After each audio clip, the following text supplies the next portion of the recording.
Et ben, c'est parti tout simplement. Bonjour à tous et bienvenue sur notre discussion. Je suis Bactos et je suis avec Coco. Coco, bonjour, comment ça va? Ça va, Bactos, et toi? Très content de te retrouver pour cette première.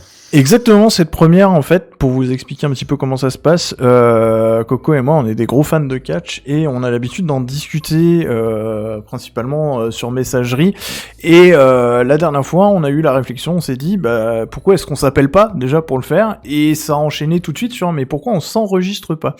Et donc on fait cet essai, donc on fait ça principalement pour nous, mais on espère que certains d'entre vous vont apprécier la discussion et vont peut-être se joindre à nous dans les commentaires, dans les partages, etc. On n'a pas spécialement d'ambition avec ce projet, si ce n'est de s'amuser et de parler de notre passion. Et puis, pourquoi est-ce qu'on le fait cette semaine ? Eh ben, parce que ça a été une semaine tout à fait particulière pour le catch, Coco. Ah, ça, particulière, oui. Je pense que je me demande si on n'est pas en train de vivre, nous, ce que nos aînés ont vécu avec l'explosion de la WCW à l'époque. Et cette excitation qu'il y a dans le monde du catch, d'avoir enfin une espèce de rivalité naissante, et en plus d'avoir deux vraies visions du catch qui s'imposent, et je pense que c'est peut-être la meilleure période si on était plus fan de catch pour se réintéresser au catch. Et si on est fan de catch, il y a tellement de choses à prendre partout maintenant que là c'est l'excellence. Et en plus on est vraiment dans une sorte de pinacle en ce moment avec ces énormes annonces qui ont eu lieu ce week-end un peu partout, et notamment du côté des États-Unis, parce que je pense que c'est surtout de ça dont on va parler aujourd'hui de toute façon. Exactement, ce week-end, on a eu la deuxième édition de AEW Rampage, diffusée sur TNT, je crois bien, aux États-Unis, et je ne sais plus sur quelle chaîne c'est diffusé en France, mais je crois que Rampage, c'est pas encore diffusé. Mais certainement, et vous allez voir pourquoi on en parle, certainement l'un des shows les plus importants de cette décennie, et je pense qu'on peut vraiment le dire. Et samedi, on a enchaîné avec SummerSlam, le plus gros show de l'été du côté de la WWE, et TakeOver NXT, le plus long aussi. Et donc en fait, on va vous parler un petit peu de tout ça, certainement qu'on va découper un petit peu tout ça. Le but, c'est que ce soit un petit peu comme un podcast. La vidéo aura pas nécessairement énormément d'importance, si vous voulez voir nos tronches, mais n'hésitez pas à mettre ça en fond et à nous écouter parler et à réagir si vous avez à réagir. Bon, on va commencer par Rampage finalement, parce que c'est vraiment le sujet sur lequel j'ai envie de parler. Rampage, déjà, qu'est-ce que c'est ? Bon, normalement, si vous êtes ici, c'est que vous connaissez un petit peu la scène, parce que c'est quand même un sujet de niche, le catch en France, mais Rampage, c'est le deuxième show télévisé de la AEW, donc la nouvelle compagnie qui a été montée par The Elite, donc les Young Bucks, Cody Rhodes et Kenny Omega, sous couvert de l'argent de Monsieur Tony Khan, le bel argent de Tony Khan, oui, le propriétaire de Liverpool, si je me trompe pas, Liverpool FC. Il en fait partie, ouais. Mais ouais. Un des gérants en tout cas. Et donc c'est le deuxième show, c'est un show d'une heure très compact qui a vu sur sa première édition une victoire de Christian contre Kenny Omega pour la ceinture d'Impact. Donc c'est une compagnie qui travaille avec d'autres compagnies, contrairement à la WWE. Et le deuxième show, sans l'avoir annoncé... Attends, on va faire une correction tout de suite pour éviter de dire des bêtises. C'est Fulham en foot, je sais qu'il a des billes avec... voilà. Et c'est surtout Jacksonville Jaguars en... Et c'est les Jaguars, oui, effectivement. C'est surtout ça. Les Jaguars. D'où le stade, de toute façon, d'où l'enceinte des... Exactement, à Jacksonville, où ils font... je sais jamais comment il s'appelle, c'est le Center... Je sais plus. Alors j'ai dit le Barclay, mais non, c'est une connerie. C'est... Bref, passons. De toute façon, c'était pas là, puisque le show avait lieu à Chicago. Là, ouais. Et c'est une chose très importante que ça se passe à Chicago, puisque, pas annoncé, mais comme ils le disent, le secret le moins gardé de ce dernier mois, il y a eu un retour et un retour qui était attendu. C'est le retour de CM Punk, évidemment, qui a fait son entrée pour la première fois de façon officielle, puisqu'il y a eu des petits événements quand même qui ont eu lieu pendant ces années-là. 2766 jours depuis son départ de la WWE, et on a entendu Cult of Personality, minute 2 du show. Et c'est l'événement le plus important vraiment du catch sur les 10 dernières années, et on est là un petit peu pour en discuter. Déjà, comment tu l'as vécu, toi, ce moment ?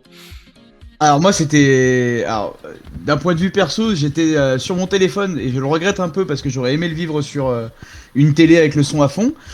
Comme tu l'as dit, tous les fans de catch l'avaient anticipé, mais vu que c'était un retour qui avait été pressenti maintes et maintes fois depuis ces 7 ans, que je pense qu'on était à peu près pareil tous les deux là-dessus. Tant qu'on ne le voyait pas réellement arriver, sortir sur sa musique et arriver sur la scène, on avait tous peur un peu de la climatisation, quoi. C'est vraiment d'un coup la salle se glace.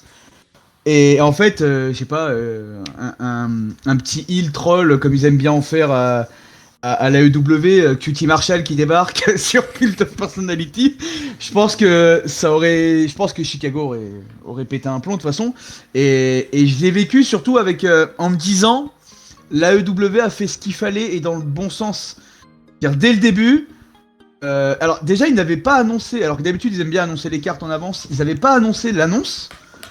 Et l'annonce ils l'ont annoncé que quand les commentateurs ont commencé à parler. Alors dit, ouais, c'est une volonté. C'est une volonté de TNT.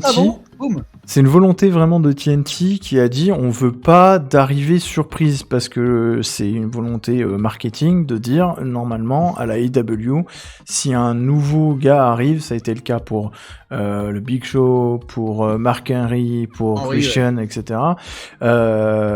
Ils veulent que ça soit annoncé à l'avance pour que ça fasse des vues. Et là, ils ont réussi à faire l'entre-deux, c'est-à-dire que pendant des semaines, on a eu le droit à des allusions à Dynamite lors de BTE, qui est le show YouTube des Young Bucks, plein de petites allusions. Darby Allin qui veut devenir the best in the world. Celle-là qui, je pense, a fait basculer tout le monde. Parce que quand il le dit face cam, best in the world, je pense que c'est là où ça a basculé vraiment. Alors, il y a eu ça, il y a eu l'annonce du show à Chicago. Et moi je suis... Chicago qui est la ville de Punk. Hein, c'est ça. Chicago, il est natif de Punk et c'est sa base, et c'est une grosse terre de catch, et de catch indépendant en particulier, donc c'est vrai que c'est un public qui est très réceptif à ça. Mais surtout, en fait, moi j'en étais sûr, ça a été mercredi, Dynamite, je vois Kenny Omega rentrer sur scène, il a un t-shirt Chick Magnet, je me suis dit, là, si... Vraiment, s'il vient pas, si vendredi il vient pas, il va y avoir des feux, il va y avoir du feu, il va y avoir des vitres pétées, enfin ça, voilà. Mais comme je te disais, et je trollais pas, c'est moi, je n'y croyais pas tant que c'est pas arrivé. Et quand c'est arrivé, moi j'étais chez moi, j'étais sur ma télé, enfin sur mon PC, et j'ai levé les bras, j'ai crié wouhou, et moi, ça y est. C'était sûr. J'avais 8 exactement. CM Punk, moi je l'ai vécu comme ça, je l'ai vécu comme une énorme... et bien sûr, je vais me faire spammer de notifications, et je suis désolé, et je peux pas fermer ça. Est-ce que je peux fermer ça? Si, je vais le faire. On les entend pas, hein. Moi je les entends pas, les notifications. Formidable si tu les entends pas, mais je vais les couper sur mon téléphone. Parfait. Faut être professionnel quand même. CM Punk... Je l'ai vécu comme ça, et comme une énorme attente. Pourquoi ? Moi, je me suis mis au catch à peu près juste avant le Summer of Punk. Donc, c'est un personnage qui a été très important pour moi dans ma construction de mon adulation pour ça. Mais en particulier avec le Pipe Bomb, qui a été... on va pas rentrer dans les détails de ce que c'est, parce que voilà, c'est un peu Pipe Bomb sur YouTube, vous verrez. De toute façon. Exactement. Il faut juste comprendre que c'est un événement qui, pour beaucoup de gens aux États-Unis, c'est le second avènement du ah oui, en fait, le catch, c'est pas du vrai sport. Il y a une industrie derrière. Et moi, en fait, c'est l'événement qui m'a fait me poussait au-delà de juste je regardais l'événement à la télé, je regardais les matchs, etc. Et je disais ouais c'est cool. Comme je dis toujours, moi j'aime le catch parce que j'aime le théâtre, j'aime le judo, et le catch c'est un peu le mélange des deux. Et jusqu'alors je le regardais vraiment comme le spectacle comme ça, de façon assez en mode vas-y c'est rigolo, il y a des beaux moves et tout ça. Et c'est après toute cette histoire Money in the Bank, le fait qu'il parte à la fin de son contrat avec la ceinture, le pipe bomb, etc. Toutes ces histoires-là qui, moi, m'a mis dans l'industrie du catch, à me dire qu'est-ce que c'est qu'il y a derrière. Et donc, CM Punk qui, pendant ces 2700 jours, chie sur l'industrie, à dire cette industrie, elle est gangrénée à la base, etc., tout ça, m'a fait poser énormément de questions. Et le fait que progressivement ils reviennent dans ce domaine, et le fait qu'ils reviennent à la IW qui se tape déjà une réputation d'être une compagnie qui prend soin de ses catcheurs, prend soin de son public, essaie de changer la donne par rapport à ce que nous on connaît en particulier en France. En voilà, fait, la grosse différence, c'est que ça intègre son public dans la réflexion et le fonctionnement. C'est surtout ça. Pour une énorme compagnie comme celle-là, c'est surtout ça la vraie différence que ça fait. C'est ça, et le fait que ils reviennent et qu'ils choisissent de revenir dans cette compagnie. Et on en parlera certainement après, cette compagnie rivale de tout ce qu'on a connu depuis le début. Moi, je connaissais que la WWE à la base. Donc, en termes simplement de part de marché, elle est rivale, dans le sens où elle vient sur un endroit où il y avait un monopole, entre guillemets. Et même si je découvre que c'est pas vrai avec j'arrive jamais à le dire, la NJPW, et d'autres ligues, on va dire ça comme ça, d'autres fédérations. Mais en gros, ils sont arrivés avec ça, et ils ont proposé une alternative, et donc le fait que Punk arrive et choisisse ça, alors qu'il a dit que cette industrie était gangrénée depuis autant de temps, je sais le nombre en jours, je sais pas le nombre en années, je crois que c'est 7 ans, un truc comme ça. 7 ans et demi. Voilà, c'est ça. 7 ans et demi. En 7 ans et demi à cracher sur le produit, et ben, moi, je me suis dit, ok. Il y a le fait qu'il revenait, j'étais tellement heureux, et je me suis dit, AEW sont en train de faire un truc. Et est-ce que ça va durer, est-ce que ça va pas durer, ça sera toujours le débat, surtout pour toi qui a connu WCW. Moi, j'ai pas connu toute cette époque-là. Non, j'ai pas connu, mais je m'y suis intéressé a posteriori, moi, surtout à cette époque-là, Monday Night Wars et tout. Ouais, mais en fait, moi, alors, le rapport que t'as avec Punk est assez proche du mien. Moi, je suis un enfant de la génération NT1. C'est-à-dire que à l'époque où je rentrais de mes entraînements le vendredi soir, j'étais éclaté, je me mettais devant la télé et je tombais sur Ajus et Shero qui commentaient SmackDown et Raw ensuite. Et vu que je regardais souvent SmackDown en entier et Raw ensuite, je le zappais un peu. J'étais surtout fan de SmackDown, et à l'époque, 2007, grande époque pour SmackDown. Et mon premier vrai WrestleMania que j'ai téléchargé illégalement, Adopi, excusez-moi. Mon premier WrestleMania que j'ai téléchargé, c'était le 25. Le 25 s'ouvre. Bon, déjà, c'est le WrestleMania du premier Michaels Undertaker. Et il s'ouvre avec le Money in the Bank que Punk gagne, qu'il avait déjà gagné l'année d'avant. Et en fait, du coup, ça m'a fait m'intéresser à ce mec-là.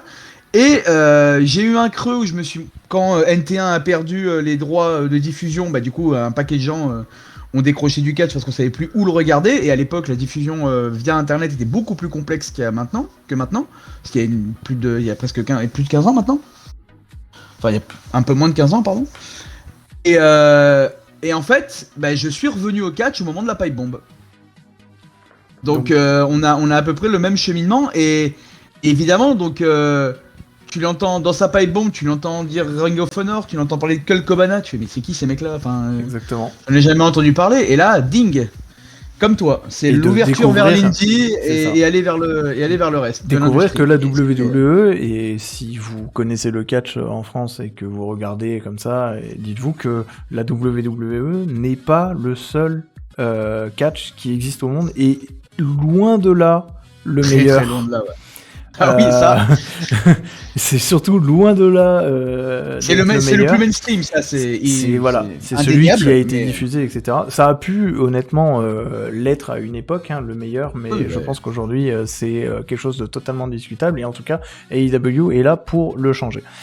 D'ailleurs, tu as parlé de WrestleMania 25, et j'ai le DVD sous blister. Et je dois te le donner la prochaine fois qu'on se voit, et ça fait 18 mois qu'on doit se voir, mais il s'est passé une petite pandémie entre-temps. Et ah oui, c'est vrai. Tu sais, ce truc-là, qui a beaucoup influencé le catch aussi, en bon ou en mal, mais qui a donné des choses très très sympas. Peut-être qu'un jour et qui a permis déjà de se marquer en plus. Exactement. Pour le coup. Puisqu'on parle de Punk... Parlons de sa promo peut-être. Exactement. Déjà, parlons de cette arrivée. Comment ça s'est passé ? Comment c'était ? En fait, ce que je disais au tout début, avant qu'on digresse qu'on digresse déjà, ce que je disais au début, c'est vraiment le fait...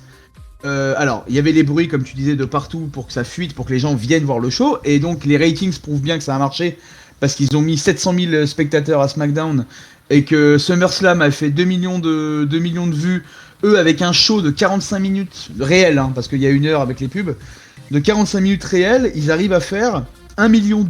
C'est gigantesque. Pour du catch, pour un show gratuit, c'est gigantesque à ce moment-là aux États-Unis de faire des scores comme ça. Et en fait, ils ont tout compris. C'est-à-dire que on annonce juste que oui, il va y avoir peut-être la plus grosse annonce de l'histoire de la compagnie. Après, il y a tous les matchs, parce qu'ils adorent annoncer les cartes au début AEW, ce que je trouve génial comme système d'annonce. Et là ils disent voilà. Et là d'un coup, ils mettent le son. J'ai même fait attention parce que j'ai dû regarder la vidéo de l'intro 15 fois, je te l'avoue que je me la suis fait. Rien que l'entendre ces chansons. Elle était chargée sur mon téléphone, donc moi un petit coup de bout, allez hop, on se fait un pop. C'est 20 premières secondes où la salle explose. J'ai rarement entendu des pops comme ça. Il y a 20 000 personnes dans la salle, t'as l'impression qu'ils sont tellement plus. Et j'ai montré la vidéo à des potes qui ne regardent pas le catch en mode mais... Voilà, vous voulez savoir ce que c'est qu'une rockstar ? Regardez ça. Et les gens sont assez impressionnés quand même d'une façon générale, parce que c'est clairement ça, quoi. En plus, ils ont même fait l'effort, et là où ils ont poussé le truc, c'est qu'ils ont mis les lumières en rythme avec les CM Punk juste avant l'intro. Les mecs sont très très forts, ils ont dit allez, on met un blanc, on les laisse hurler et on leur donne. Voilà, on vous l'avait teasé, on vous l'avait promis, on l'avait pas promis, mais on avait tout fait pour que vous soyez comme ça. On vous le donne, c'est une récompense limite, ça ressemblait à ça, quoi. Et quand tu vois les réactions, et sa réaction à lui, je pense, est la plus belle de toutes, parce qu'il a l'air tellement premier degré, quoi. Mais il a l'air tellement ému. Il check des gens dans la foule en descendant la rampe, il se retourne, il regarde le mec et il dit j'arrive. Et il se jette dans la foule. Ouais, c'est ça. Il se jette dans la foule. Il y a un mec de la sécurité qui débarque derrière, et là, tu vois qu'on est au public de Chicago. Personne pour le retenir ou quoi que ce soit, machin. Et c'est vraiment, il s'est jeté, les gens ont kiffé. Lui, il s'est tapé un kiff. Il est revenu, il fait machin. Il s'est tapé un kiff de dingue parce que, c'est ce que je disais, il portait un pull à l'effigie de son chien. Ah, j'ai pas fait attention. Son pull, c'est marqué Larry là, et dans le dos, il a la photo de son chien. Et cherchez Larry CM Punk sur Google, vous verrez qu'il a le chien le plus dégueu du monde. Vraiment. Voilà. Donc en fait, il était en pull avec la gueule de son chien dessus, quoi. Donc il s'est tapé la W, c'est pas gênant, ça. Exactement. Parce qu'on cherche ça. On cherche ce côté proche. Parce qu'en fait, ils ont cassé cette barrière de superstar. Le monde du catch, c'est un monde à part. Ce sont des gens normaux qui font des choses pas normales, tout simplement. Exactement. Et Punk représentait ça au moment de la pipe bombe. Et au moment où il s'est arrêté, c'est le mec badass, normal, qui dit les vérités. Et qui s'en bat les reins. Ils avaient construit ce personnage-là. Mais on s'est rendu compte que c'était pas du tout un personnage, au final, quoi. Au fur et à mesure de l'évolution de pendant ces plus de 2000 jours où il était plus là, on s'est vraiment rendu compte qu'il était marqué par vraiment ce qui s'est passé. Et quand tu parlais de quand il a traché l'industrie, il a surtout traché, au final on comprend avec le temps, mais c'est surtout Vince McMahon et la WWE qui étaient visés, quoi. Et le fonctionnement de la WWE très archaïque, comme toute industrie, comme tout monopole, quand t'as le monopole tu peux faire ce que tu veux, et eux clairement ils avaient une façon de voir les choses et pas une autre, et que si tu ne suivais pas ce moule là, t'étais écarté, et tu t'en fous même de te séparer de talents gigantesques parce que t'as le monopole. Et on sent que ça l'a profondément marqué. Et même lui derrière, il le dit très bien d'ailleurs dans sa promo. Peut-être que tu veux raconter un peu la promo, comment elle s'est passée dans l'ordre. Ou alors on peut piocher dedans comme tu veux. Mais là où en fait la AEW a été vraiment déjà très bien au niveau de la prod, c'est qu'ils l'ont laissé rentrer. Ça a duré plus de 4 minutes. Les commentateurs se sont exprimés simplement à un moment pour dire... c'est fou, j'ai jamais entendu, j'ai des frissons, etc. Et ils l'ont laissé faire. J'ai beaucoup aimé vous l'avez attendu 2700 jours, vous avez juste à attendre 90 secondes, il revient après la pub. Exactement, et ils ont lâché ça, mais ça a créé une espèce de coupure et qui a duré 90 secondes, parce que c'est à peu près le temps des pubs pendant ce temps-là. Et on l'a retrouvé sur le ring, et là il s'est exprimé assez longuement, ça a duré encore 5-10 bonnes minutes, je sais plus exactement. Son segment dure 17 minutes. Ouais, c'est assez long. Le public est toujours aussi chaud. Pour ce qui est de ce qui parle, la vidéo est complètement trouvable sur internet, sur la chaîne de la AEW, et je vous conseille d'aller voir si ça vous intéresse, parce que il le ressortira beaucoup plus que nous. Moi, il y a eu un côté un peu déçu de ce qu'il disait, mais dans le sens, à un moment, je me suis dit, mais en fait, j'étais en mode... Waouh, en fait, il a débarqué et il a parlé de lui. Et en fait, j'ai réécouté. Parce que j'étais en mode, il a parlé de lui, égomaniaque, tu vois, t'es en machin. Et en fait, le premier truc qu'il dit, il dit... Britt Baker. Vous êtes une foule qui est capable de faire sentir un jeune garçon comme moi, comme Britt Baker à Pittsburgh. Et il a tout compris. Et c'est un truc de fou. C'est-à-dire que sa première phrase... ça a été de mettre en avant la superstar de la division féminine de AEW. C'est-à-dire que sa première phrase, avant de parler que de lui, parce que derrière il a parlé que de lui, ça a été de mettre quelqu'un d'autre en avant. Déjà. Et ensuite, il a parlé de quelqu'un d'autre. C'est ça. Et en fait, il a parlé... Et c'est là toute sa force, c'est que les gens voulaient aussi, à mon avis, qu'il parle de lui. On voulait savoir ce qu'il était un peu devenu pendant tout ce temps-là, et ce qu'il avait sur le cœur. Et dans ce qu'il a parlé par rapport à lui, moi je suis pas d'accord avec un truc qu'il a dit. Mais il commence par Britt Baker, et au moment où il doit conclure, il met tellement Darby Allin, tellement haut dans son truc. Il hurle son nom, quoi. C'est bien, j'ai parlé de moi, mais le truc qu'il a dit le plus fort de toute sa promo, c'est le nom de Darby Allin, quoi. C'est ça. Donc à un moment, le mec a compris où il mettait les pieds, et je pense qu'il va très bien se glisser dans cette compagnie. Enfin, je l'espère en tout cas, mais malgré tout... beaucoup mis en avant, excuse-moi de t'interrompre, ce qu'il a beaucoup mis en avant, et ça va dans la suite de ce que tu dis, c'est que il a parlé de quand lui a quitté le catch pour lui, c'est-à-dire quand il a quitté Ring of Honor. Je suis pas d'accord avec lui parce que il a pas fait le choix d'aller à la WWE pour rien, mais en tout cas dans sa promo il a choisi de dire que il avait quitté le catch au moment où il a quitté la Ring of Honor. Ce qu'il faut surtout retenir de sa phrase, c'est qu'il a dit « Je l'ai quitté, j'étais jeune et j'avais envie de me battre, etc. » Et en gros, ce qu'il faut comprendre, c'est que quand il est allé à la WWE, il a pas retrouvé cette ambiance-là. Et que ce qu'il fait revenir à la AEW, c'est qu'il trouve qu'il y a des jeunes qui ont la même volonté qu'il avait pour le catch à l'époque où il a quitté la Ring of Honor. Donc, bien sûr. S'il revient, et il le dit, s'il revient, il en parle un moment, il dit « je reviens pour les fans », mais il dit « je reviens pour les jeunes ». Donc, et c'est là où on va pouvoir enchaîner un petit peu sur le booking, parce que directement... il a ciblé Darby Allin, on le sentait de toute façon, puisque les promos de Darby depuis 2 semaines, 3 semaines, best in the world, bon, voilà, et en termes de style, pas forcément en termes de style de catch, mais en termes de style de personne, le côté straight edge, le côté un peu borderline, le côté... punk, Darby, il est full punk. Punk à chien, mais punk quand même. Darby Allin qu'on retrouvera dans le prochain Jackass d'ailleurs. En termes de punk à chien, voilà. Merde. Et donc, dernière chose qu'annonce CM Punk, c'est qu'il va reprendre le catch, parce qu'il a pas catché vendredi.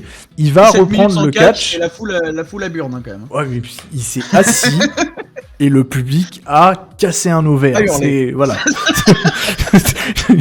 Il y a eu à un moment, il a dit cris. hold on a second, le niveau de décibels a descendu de 100 décibels d'un coup. Le mec avait le contrôle sur 15 000 mais personnes. vraiment, regardez ça si vous voulez voir ce que c'est que le discours en public. Si vous faites des conférences, vous avez je vous jure que c'est vrai, vous avez un mémoire à soutenir. Regardez cette vidéo, vous allez voir comment c'est que d'attendre la foule, de suspendre vos paroles, de calmer la foule, de les laisser parler. Vraiment, c'est une masterpiece. C'est un mec qui était connu pour ça déjà de base, et en 7 ans, il a rien perdu de ça. C'est un truc de malade. Et apparemment, c'était non scripté. Et c'était non scripté, ils l'ont dit en conférence avec Tony Khan. Lui, il le dit après. il le dit au début de son speech. Mais ouais, c'est vrai. Et le seul truc que j'aimerais dire avant qu'on passe à la partie booking, c'est que malgré tout, s'il est aussi connu que ça maintenant, ça reste grâce à son passage à la WWE. Et ça, on peut pas le nier. C'est-à-dire que moi, je suis désolé, mais s'il était pas passé... Alors, là, en ce moment, je suis un podcast sur une autre chaîne qui review les anciens shows de la ECW version WWE. Et du coup, tu vois tout comment Punk a été booké comme de la merde au sein de ça. C'est-à-dire qu'il est passé par toutes ces étapes-là de la WWE de... on te push, ça marche pas bien, tu redescends dans la carte, tu dois patienter avant de remonter tout en haut. Et en fait, t'as quand même l'impression qu'il a joué les jeux pendant cette époque-là. Pardon.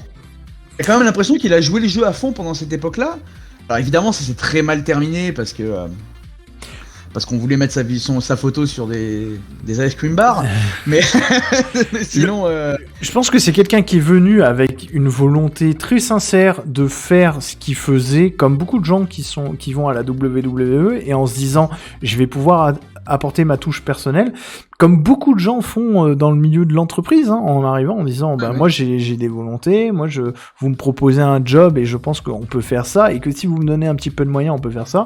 Le problème de la WWE, c'est que c'est une personne qui décide, et que si elle est pas d'accord, et ben tu es bloqué et tu peux te faire saquer très vite. Et le souci, c'est que quand tu es aussi dans un monde, et il faut pas se le mentir, où tu fais ça aussi en grande partie pour l'argent, parce que ça rapporte quand même pas mal d'argent.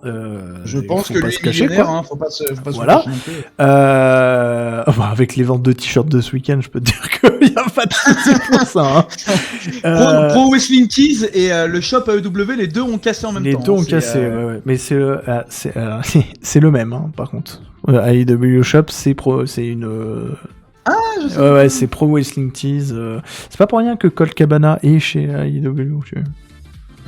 Boum voilà. boum. Boum boum. On en parlera de Cabana peut-être. Mais en gros, oui, il est venu à la WWE pour changer les choses, et s'est rendu compte que c'était pas possible, et que voilà. Mais résultat, aujourd'hui, il est à la AEW, et je reviens à ce que je disais au début. S'il est venu, c'est certainement parce que... Enfin, en tout cas, je le prends comme ça, quoi, et j'ai la confiance en Punk pour ça, c'est qu'il vient avec l'espoir que ça ne se passe pas comme ça s'est passé avant. Et donc, qu'il y a vraiment quelque chose de différent. Et donc, pour revenir au booking, parce que ça fait déjà 27 minutes... beaucoup. Le premier match de CM Punk sera donc Darby Allin à All Out à Chicago. C'est important de le savoir. Donc, en territoire conquis, très très important. Pas pour une ceinture, mais contre Darby Allin qui est associé en ce moment à Sting aussi. Donc c'est encore un ancien de la ECW. Le destin de la WCW. De la WCW, pardon. Exactement. Et donc associé à Darby Allin, et donc ça sera le premier match de CM Punk, et moi honnêtement, je ne sais pas quoi en faire de ce match. Je ne sais pas quoi en faire. Je te dis pourquoi. CM Punk le dit clairement dans sa promo, il est là pour mettre en avant les autres. D'accord ? Il a donc le moyen le plus facile de le Booking 101 de mettre quelqu'un en avant, c'est de le faire gagner. On est d'accord. Sauf que c'est CM Punk et qu'il a pas catché en 7 ans. Qu'est-ce qu'on fait ? Est-ce que tu le fais gagner en mode je reste CM Punk ? Est-ce que tu le fais perdre et tout le monde qui est en mode il revient pour ça ? À Chicago. À Chicago. Est-ce que tu le fais... Alors justement, c'est là où il y a des options, etc. Mais en gros, voilà un petit peu la peinture de base. C'est un retour donc qui va gagner, Et de l'autre côté, c'est un retour pour mettre en avant d'autres, donc il va perdre. Ça, c'est le canvas de base. Maintenant, c'est là où nous, on va arriver avec nos petits pinceaux.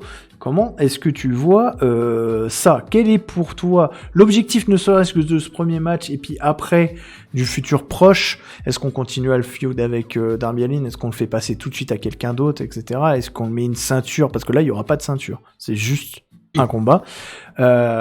Quel style on fait? Est-ce que on fait turn tout de suite Punk? Est-ce qu'on le garde dans son côté un peu twinner, etc.?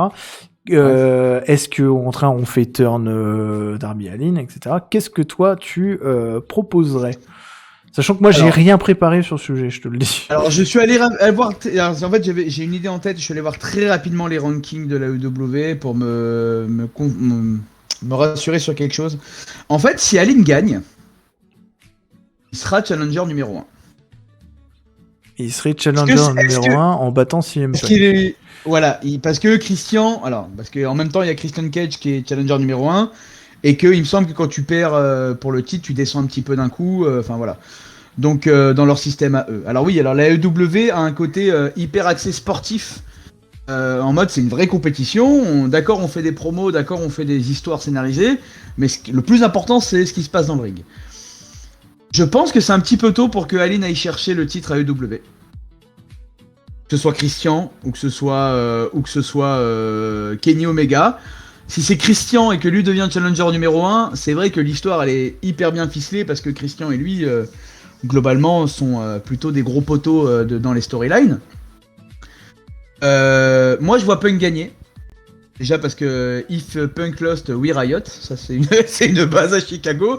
Pour ceux qui n'ont pas la référence, je vous invite à aller voir le main event du Money in the Bank 2011. Vous comprendrez exactement ce que je veux dire. Alors parce qu'il y aura forcément... J'ai eu des frissons. Je me suis rappelé.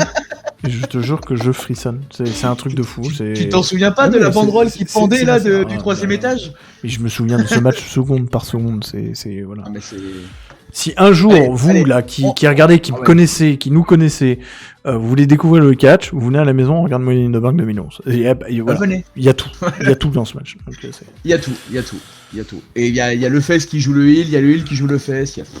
On en parlera un jour. Il y a un truc chez nous qui met KO un catcheur. Tu le fais gagner alors?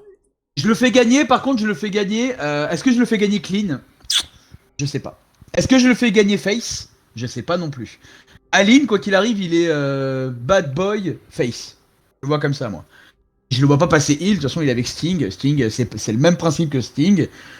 Sting, c'est bad boy face. Je suis là pour hanter la compagnie et mettre des branlées à ceux qui cassent les couilles. C'est un peu ça l'idée, quoi. Désolé pour le langage. Hein, si il n'y a aucun problème, on s'en bat les couilles. Ça, donc, si couille est confirmé, on peut y aller. Alors, donc moi, par contre... Ça peut amener derrière, s'il devient heel, ça peut amener derrière des choses intéressantes avec Sting. Parce qu'on n'y a pas pensé à ce dream match là, mais dans sa promo, quand il dit je te vois Darby et je te vois Sting, et ensuite il dit je vous vois tous, mine de rien, si il bat Darby ou qu'il cheat un peu, Colt Cabana ou d'autres délires, parce que après Colt Cabana il est avec le Dark Order si je dis pas de bêtises, donc je le vois pas tourner lui par contre. Mais qui trouve un allié de circonstance dans la compagnie. Ça sera pas The Elite vu les peu de réactions qu'ils ont montré sur l'arrivée de Punk dans Being the Elite, le dernier épisode. Quand tu vois l'intro de Being the Elite, t'as quand même l'impression que The Elite vont pas être fans de lui dès le départ. Donc s'il cheat, il y a moyen d'après de l'axer vers Sting et de refaire descendre un petit peu dans les ratings Darby Allin. Donc voilà, je pense que tout ça mélangé fait que dans ma logique à moi, Punk va gagner. Et par contre, ça va être un long match. Je vois pas un truc. Il faut que ça dure 15 à 20 minutes minimum. Et j'aimerais bien que Allin montre autre chose que je te l'avais déjà dit ça, mais en privé, mais que je suis un sac de frappe et je reviens au dernier moment pour avoir un second souffle. J'aimerais bien que Allin soit autre chose que ça, réellement. Donc là en plus, donc voilà comment je vois le truc. Mais moi je le ferais tourner heel très très vite Punk. Je pense que c'est impossible. Parfait. Je pense que c'est impossible. En fait. Et alors Twinner un peu comme. En fait c'est trop tôt. C'est-à-dire que tu peux pas faire revenir Punk, le catcheur le plus attendu et le plus adulé de cette décennie, et dire c'est un bad guy. On en parlera, mais la WWE a essayé de le faire ce week-end, ça marche pas. Ça ne marche pas, d'accord? Pardon. Voilà. Non, mais c'est ce que quand j'ai vu les ceux qui savent, ça, mais on en parlera dans ouais. une autre émission. C'est un sujet de ouf. Donc, Punk vient. Voilà comment je vois la chose. Le combat va durer 15-20 minutes. Au début, ça va être une espèce de forme de respect, ça va se regarder, il va y avoir le côté Punk se remet dedans, etc. En côté très sportif. Ça va être assez sportif comme match. Et ça va s'accélérer d'un seul coup, où là, Punk, on aime ou on n'aime pas, mais honnêtement, c'est pas le catcheur le plus technique du monde. Il fait pas de wrestling au sol énormément, il fait pas... Enfin, moi, j'ai... Les taekwondo kicks qu'il fait, etc., ils sont dégueulasses, honnêtement, etc. C'est plus le personnage, l'ensemble, qui va ensemble. Et il y a le côté aussi qui ne s'arrête jamais, qui abandonne très peu, etc. Mais c'est un personnage qui est assez complet. Il a pas peur de la troisième corde, Darby aussi. Les deux ont des prises de soumission des deux côtés. Punk, pour le coup, a fait du MMA pendant toute sa période où il a pas catché. Donc peut-être que le grappling que Allin fait va être plus présent dans son catch, peut-être. Je vois pas en tout cas le match comme un match qui va être on va faire tous les spots de CM Punk, parce que tu vois, même comme ça, pour moi il n'y a pas spécialement de spot de CM Punk, parce que c'est un catcheur qui s'adapte vraiment à tous ses opposants. C'est pas John Cena qui va conduire son je critique pas John Cena pour ça, parce que c'est une forme de production, de référence, ouais. Mais en gros il va au cours de son match faire ses 5 moves et amener jusqu'au finish, qu'il gagne ou qu'il gagne pas. Punk, c'est pas ça pour le coup. Et effectivement, il y a certainement sa descente du coude, hommage à Randy Savage, etc., qui va être faite. Je l'attends en tout cas, mais à part ça, le Gotus son dive etc., à l'extérieur aussi qui était devenu un peu signature. Son dive à l'extérieur, etc. Mais il n'y a pas spécialement comme aujourd'hui ou comme Darby Allin qui va essayer de placer son coffin drop, qui va le faire, etc. Je pense pas que le match sera tourné autour de je vais mettre un move et ça sera fini. Mais la bataille sera dure, mais elle risque d'être intense. Je vois bien Punk essayer de dire je vais tout mettre sur une très courte donnée, on va y aller très vite, et de toute façon, Allin, c'est son style, et c'est là où je trouve qu'il est le mieux, sinon il rentre dans le défaut que tu décrivais. Il est celui qui se fait casser la gueule, il n'y a pas vraiment le entre-deux, et donc je pense que ça, ils vont s'échanger des coups, ça va aller très vite, il va y avoir un coup c'est l'un qui domine, l'autre qui domine, on aura le doute jusqu'au bout, mais Punk va gagner. Punk va gagner en mettant Darby over. C'est-à-dire qu'on va vraiment penser jusqu'à la fin que Darby peut gagner et certainement que Punk s'en sortira en résistant à un coffin drop ou en levant les genoux ou voilà. Mais ça se jouera à la dernière seconde et le public va être électrique parce que si Darby peut battre CM Punk à Chicago, tout Chicago va le huer et au moment où il va gagner, il suffit, et c'est ce que je pense qu'il va le faire, que Punk lui montre du respect, lui tende la main à la Ring of Honor par exemple, tu vois, tu sais, la poignée de main, etc., tu vois, un peu dans cette idée-là, pour que le public dise ok, et il suffit qu'il lui lève les bras et qu'il lui dise voilà ce que tu m'as donné, quoi, ou genre je te prends dans les bras parce que tu m'as redonné goût à ça et donc t'as redonné le goût à tout ce public en même temps et le public va être en mode on va pleurer, on va jeter notre t-shirt, enfin voilà, ça va être la folie. On va se maquiller là. Exactement. Et je pense que c'est comme ça qu'il va le mettre over. Et la chose que je vois, c'est pas forcément celle que je veux, mais la chose que je vois, c'est exactement ce qui se passe avec Christian, parce que Christian, il a eu la même période d'arrêt que CM Punk, 7 ans. En tout cas, par rapport à la... Il est parti 7 ans, Christian. Ouais. Autant que ça. Ouais. il me semble bien. Après on l'avait checké, revu mais pour moi, en promo guy. exactement, mais en termes guy. de catch, pour moi, c'est 7 ans. 7 ans 7 ans aussi. C'est ce que j'ai. En tout cas, c'est ce qui me semble. Si je dis des conneries, insultez-moi dans les commentaires. Comme il a ça moins fera de manqué, la hein. vue. Il a moins manqué, malheureusement, que peu. Ouais, moi j'aime bien. Donc, voilà, mais Je sais que j'aime bien t'adores, les vieux, donc c'est du. Et en fait, Christian, il est revenu. Il a certes gagné une ceinture, qui n'est pas une ceinture de la AEW pour le coup, mais il a certes gagné une ceinture. Ouais, enfin, il a battu le meilleur catcheur et le meilleur catcheur de la AEW dans un match, dans un show de la AEW. Ça, Ok, mais surtout, en fait, ce qu'il a pas arrêté de faire, c'est mettre over Jungle Boy. Et qui veut tout le temps être, enfin, qui Tony Khan veut push le plus dans sa boîte, c'est Jungle Boy, Darby Allin. Oui, c'est vrai. Et Britt Baker du côté féminin. Et Britt Baker du côté féminin. Mais en termes de young talent, Britt Baker, pour moi, elle est déjà over parce qu'elle a les ceintures. Tu vois ce que je veux dire? Mais dans le sens où, quels sont les superstars du futur et quels sont les noms que tous les catcheurs qui débarquent veulent combattre à la AEW, c'est Jungle Boy et Darby Allin. Et CM Punk ne manque pas à cette occasion. Il a dit, c'est ceux que je veux voir. Donc moi ce que je vois en fait c'est Punk intégrer le groupe avec Sting et Darby et former les Punk, former un peu de ça et en gros Punk aller dans ce côté voilà. Mais ce qui va être intéressant c'est que là où Christian le fait côté face, Punk va progressivement de façon twinner amener Darby du côté heel. Là où Sting le maintenait du côté face. Là où Sting le maintenait du côté face. Et en gros, ça va amener plein de situations. Est-ce que Punk va pas se battre contre Sting pour devenir le mentor de... Moi, c'est Darby. le dream match que j'ai pensé tout de suite avec l'arrivée de Punk. Moi, c'est pas un match qui m'intéresse, mais en l'occurrence, tu l'as mis tout à l'heure et ça peut être une solution. Iconique, quoi. Ça peut être une solution.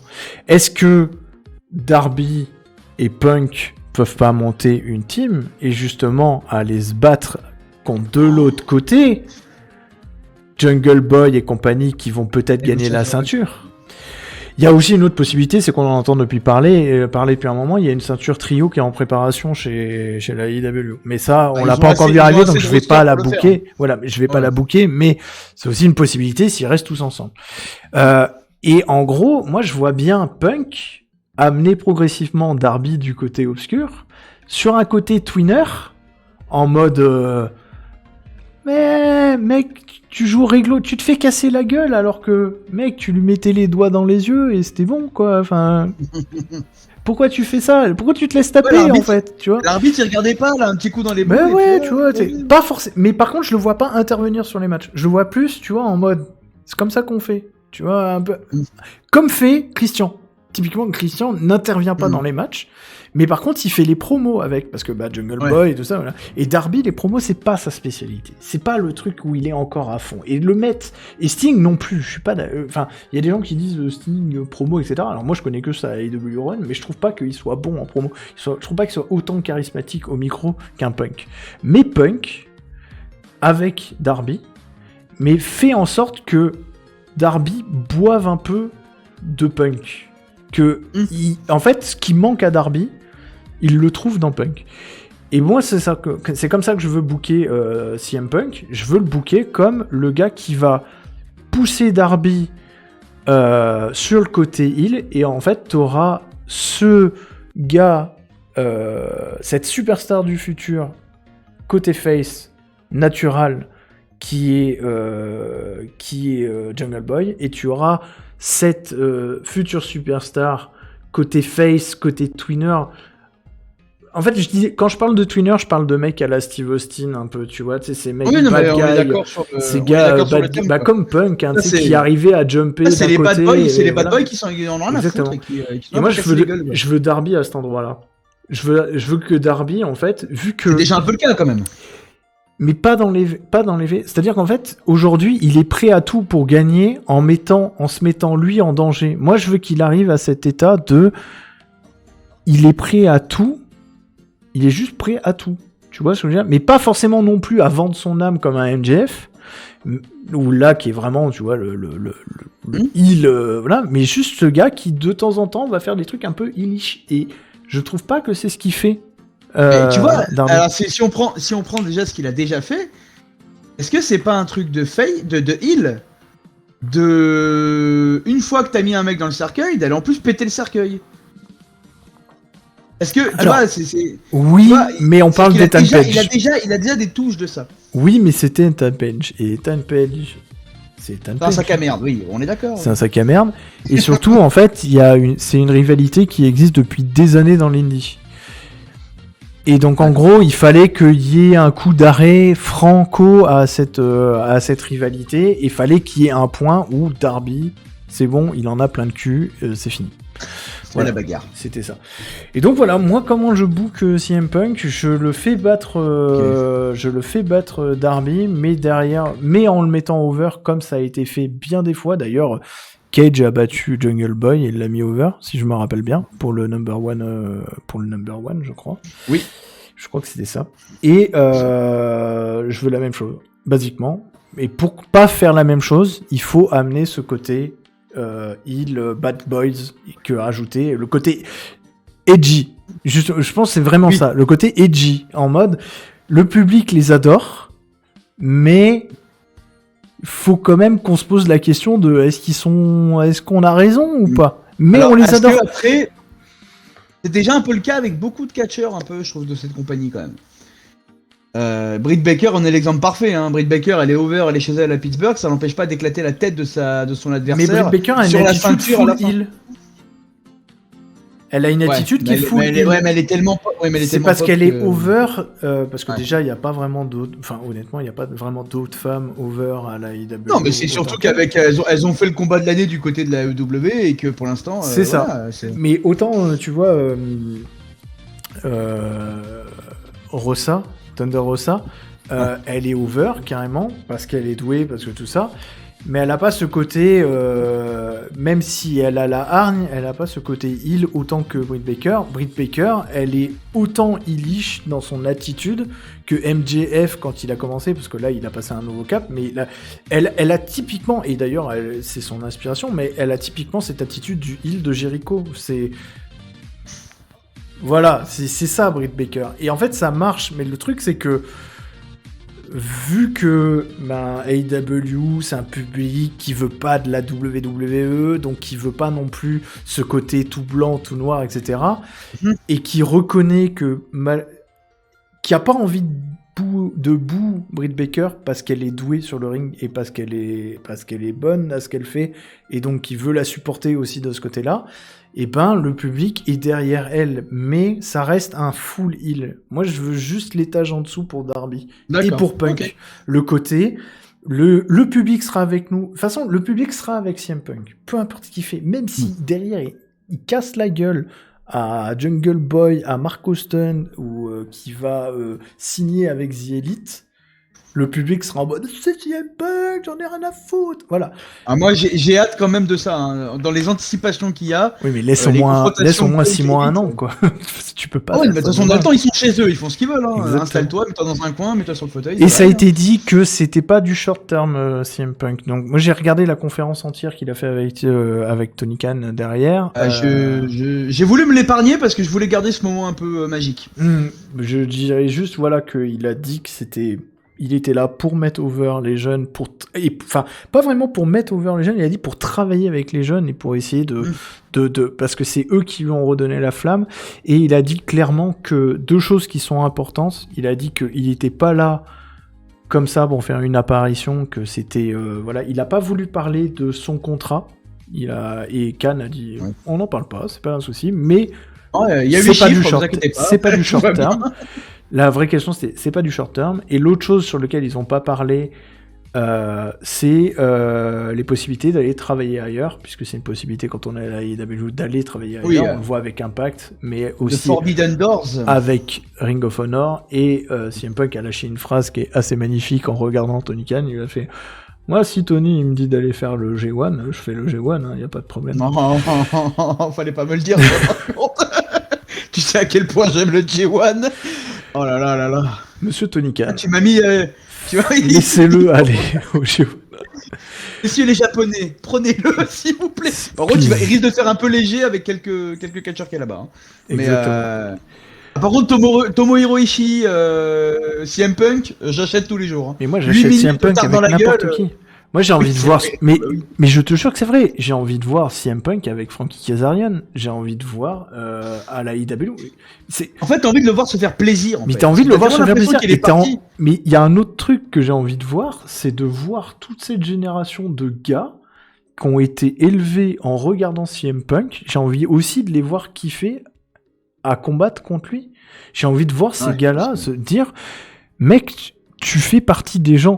Genre, MJF, il y a des photos de lui aller se faire signer des t-shirts auprès de CM Punk. À l'époque même où il n'était pas encore à la WWE. Moi, je veux MJF se retrouver face à Punk. Ils ont un style en plus sur le ring qui est vraiment le même, quoi. Ils ont un style qui est vraiment proche et ça va être trop bien. Et j'ai envie de voir ça. J'ai envie de le voir sous plein de formats. J'ai envie de le voir faire des combats pareils. En fait, j'ai juste envie de le voir sur le ring. J'en ai rien à foutre de qui il y a en face, si tu veux. Mais il y a des trucs qui sont excellentes.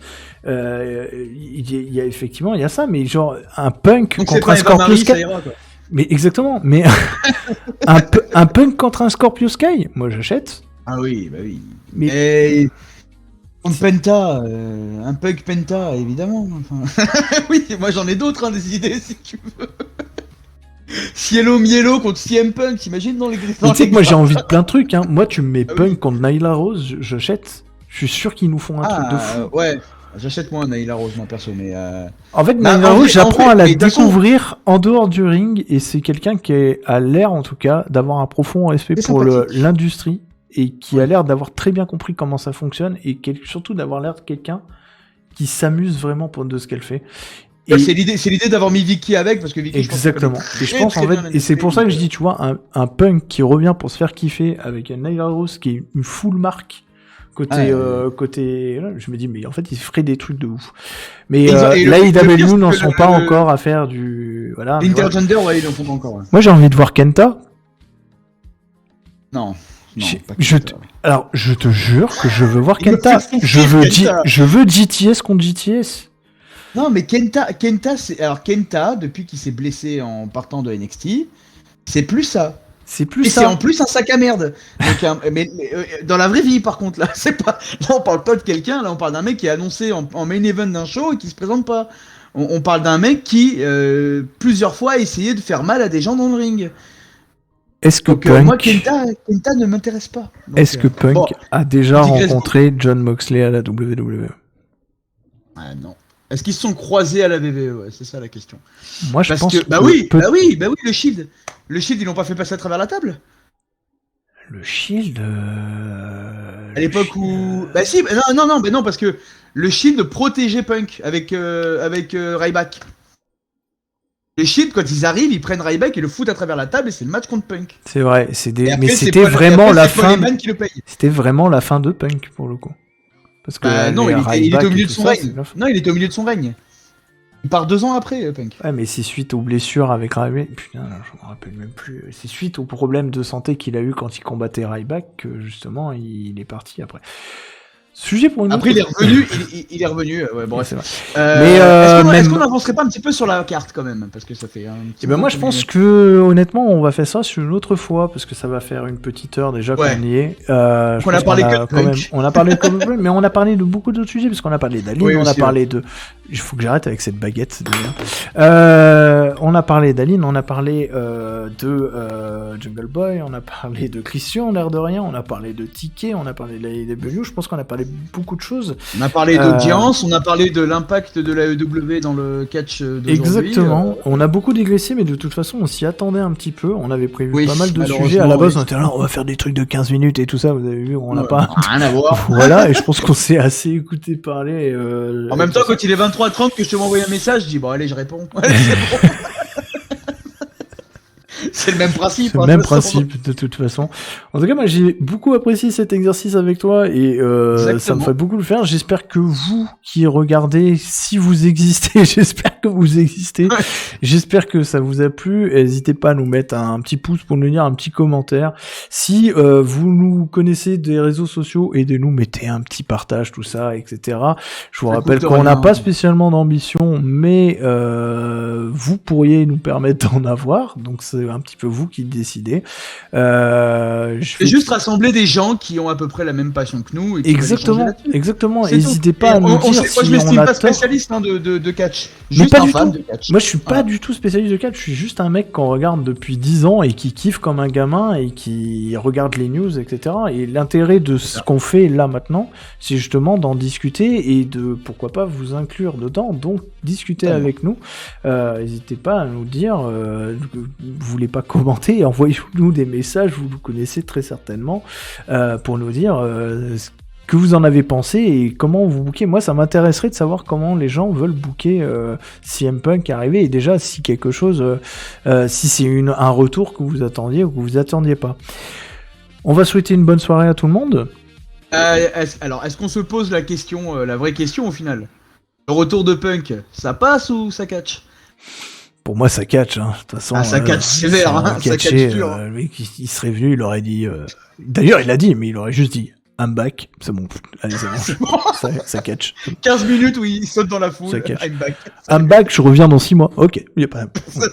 Ok. C'est pas grave, t'es revenu. C'est bon. Pas de problème. On vous souhaite une bonne soirée. Bye bye. Salut tout le monde. Et on se revoit très bientôt. Ciao, ciao. Ciao.